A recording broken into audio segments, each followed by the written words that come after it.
പരിമളപ്പെരുന്നാളിനെ പറ്റിയുള്ള ഒരു വിശദീകരണം നടത്തും. പരിമലപ്പള്ളിയുടെ ആഭിമുഖ്യത്തിൽ നടത്തുന്നതായ ഈ പ്രസ് കോൺഫറൻസിലേക്ക് എല്ലാ മാധ്യമപ്രവർത്തകരെയും സസന്തോഷം സ്വാഗതം ചെയ്യുന്നു. ഈ കോൺഫറൻസിൽ എന്നോടൊപ്പം സംബന്ധിക്കുന്നത് പരിമല സെമിനാരി കൗൺസിൽ അംഗങ്ങളായ ജേക്കബ് തോമസ് അരിപുറം, തോമസ് ടി പരിമല, ജി ഉമ്മൻ എന്നിവരാണ്.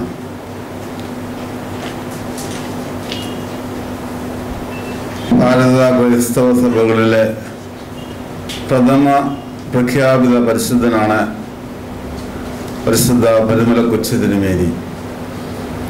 1902 നവംബർ മാസം 2-ാം തീയതിയാണ് പരിമല തിരുമേനി ഇഹലോകവാസം വെടിയുന്നത്. പരിമല തിരുമേനിയുടെ 109ാമത് ഓർമ്മ പെരുന്നാളാണ് ഈ വർഷം ആചരിക്കുന്നത്. ഒക്ടോബർ മാസം 26-ാം തീയതി ഉച്ച കഴിഞ്ഞ് 2 മണിക്ക് പെരുന്നാളിൻ്റെ കൊടിയേറ്റ് കർമ്മം വളരെ ആഘോഷമായ രീതിയിൽ നടത്തുന്നതാണ്. ഒക്ടോബർ 26 മുതൽ നവംബർ 2 വരെ വൈവിധ്യമാർന്ന ഭക്തി സാന്ദ്രതയിലൂടെയുള്ള പെരുന്നാൾ ആഘോഷങ്ങളാണ് ഈ വർഷം ക്രമീകരിച്ചിരിക്കുന്നത്. മലങ്കര ഓർത്തഡോക്സ് സഭയുടെ പരമാധ്യക്ഷനായ പരിശുദ്ധ ബസേലിയോസ് മാർത്തോമ പൗലോസ് ദ്വിതീയൻ കാതോലിക്ക ബാബ തിരുമേനിയും, മലങ്കര സഭയുടെ വലിയ പിതാവെന്ന് ഇപ്പോൾ അറിയപ്പെടുന്ന പരിശുദ്ധ ബസേലിയോസ് മാർത്തോമ ദിദിമോസ് പ്രഥമൻ കാതോലിക്ക ബാബായും ഈ വർഷത്തെ പെരുന്നാളിന് മുഖ്യ കാർമ്മികത്വം വഹിക്കുന്നതാണ്. സഭയിലെ എല്ലാ പിതാക്കന്മാരുടെയും സാന്നിധ്യം ഈ പെരുന്നാൾ ദിവസങ്ങളിൽ ഉണ്ടായിരിക്കും. 26-ാം തീയതി വൈകുന്നേരം 5 മണിക്ക് ആരംഭിക്കുന്നതായ അഖണ്ഡ പ്രാർത്ഥന നവംബർ 1-ാം തീയതി വൈകുന്നേരം 5 മണി വരെ നീണ്ടു നിൽക്കുന്നതാണ്. ഓർത്തഡോക്സ് ക്രൈസ്തവ യുവജന പ്രസ്ഥാനമാണ് ഈ തുടർച്ചയായുള്ള അഖണ്ഡ പ്രാർത്ഥന നടത്തുന്നത്.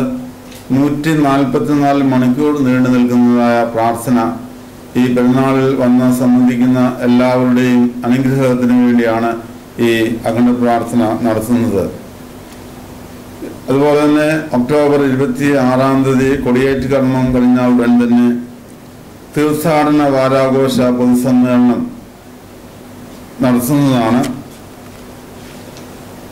എല്ലാ ദിവസവും 27 മുതൽ തുടർന്നുള്ള എല്ലാ ദിവസവും ഉപവാസ ധ്യാനവും മധ്യസ്ഥ പ്രാർത്ഥനയും നടത്തുന്നുണ്ട്. എല്ലാ ദിവസവും വൈകുന്നേരം 5 മുതൽ 6 മണി വരെ പരിശുദ്ധനായ പരിമല തിരുമേനിയെ കുറിച്ചുള്ള പ്രഭാഷണ പരമ്പര, തിരുമേനിയുടെ ആദ്യകാല വസതി എന്നറിയപ്പെടുന്ന പരിമലപ്പള്ളിയുടെ വടക്കു പടിഞ്ഞാറ് ഭാഗത്ത് സ്ഥിതി ചെയ്യുന്ന അരിപ്പുരയിൽ വെച്ച് നടത്തുന്നതാണ്. ദീർഘകാലം 1877-ലാണ് പരിമല തിരുമേനി പരിമലയെ താമസമാക്കുന്നത്. ദീർഘകാലം തിരുമേനി ഈ ഒരു കൊച്ചുമുറിയിലാണ് താമസിച്ചുകൊണ്ടിരുന്നത്. ഇന്ന് അതൊരു വലിയ തീർത്ഥാടന കേന്ദ്രമായിട്ടത് മാറിയിട്ടുണ്ട്. ആ ആദ്യകാല വസതിയിൽ വെച്ച് തിരുമേനിയെ കുറിച്ചുള്ള പ്രഭാഷണ പരമ്പര എല്ലാ ദിവസവും വൈകുന്നേരം നടത്തുന്നതാണ്. ഒക്ടോബർ 29-ാം തീയതി ശനിയാഴ്ച വലിയ ബാബ തിരുമേനിയുടെ 91-ാം ജന്മദിനമാണ്.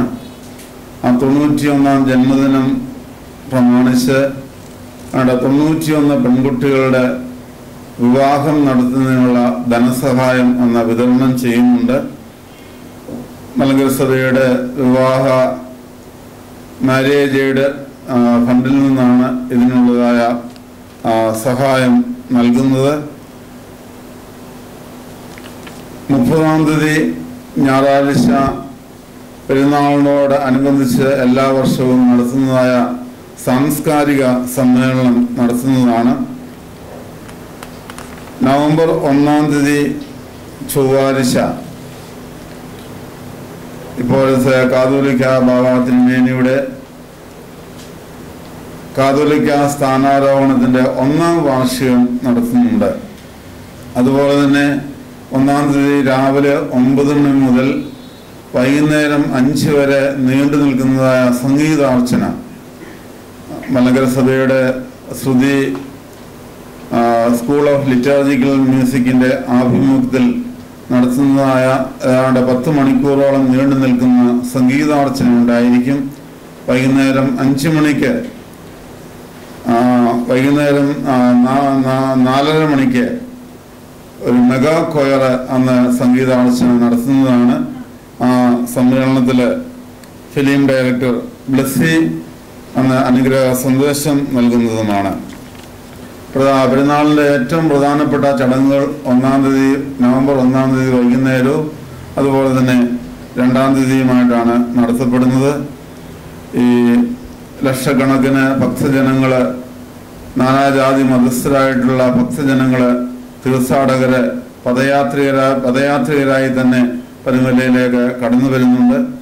ഈ പെരുന്നാളിന് ആവശ്യമായ എല്ലാ സഹായങ്ങളും വാർത്താ മാധ്യമങ്ങളുടെ ഭാഗത്തു നിന്ന് ഇന്നുവരെ ഞങ്ങൾക്ക് ലഭിച്ചിട്ടുള്ളത് നന്ദിയോടെ ഞങ്ങൾ ഓർക്കുന്നു. തുടർന്നും ഈ വർഷവും നിങ്ങളുടെ എല്ലാവരുടെയും ആത്മാർത്ഥമായ സഹകരണം ഈ പെരുന്നാളിന് തുണയായിട്ടുണ്ടാകണമെന്ന് പ്രത്യേകമായിട്ട് അഭ്യർത്ഥിക്കുന്നു. നിങ്ങളെല്ലാവരുടെയും സാന്നിധ്യത്തിന് പരുമല തിരുമേനിയുടെ പേരിലുള്ളതായ നന്ദിയും സ്നേഹവും ഞാൻ അറിയിച്ചുകൊണ്ട് എൻ്റെ ആമുഖ വാക്കുകൾ നിർത്തുന്നു.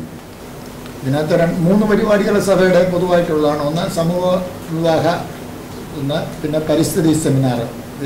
ഇത് മൂന്നും സഭയുടെ പൊതുവായിട്ടുള്ള പരിപാടികളാണ്. എല്ലാ പരിപാടികളും സഭയുടെ ഇൻ്റർനെറ്റ്,